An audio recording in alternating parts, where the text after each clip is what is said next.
శివశంకర వరప్రసాద్ నుంచి ప్రస్థానం మొదలై సుప్రీం హీరో చిరంజీవి గారి లాగా అలాగే మెగాస్టార్ చిరంజీవి లాగా ఈ జర్నీలో చిరంజీవి గారు ఎన్నో అద్భుతాలు క్రియేట్ చేసి తెలుగు ప్రేక్షకుల్లోనే కాదు ఆల్ ఇండియా ఒక సెంట్రల్ మినిస్టర్గా ఒక పార్టీ అధినేతగా ఎన్నో చూసేశారు.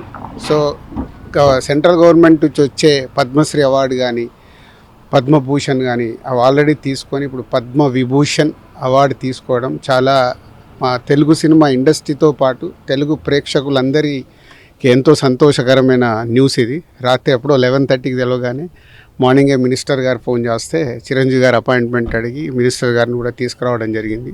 సో ఇప్పుడే చిరంజీవి గారితో అన్ని గతాలు వారు మొదలైన దగ్గర నుంచి వారి ప్రస్థానం కూడా ఇప్పుడు ఒక 5 నిమిషాల్లో డిస్కషన్లో చెప్పడం జరిగింది. Very happy.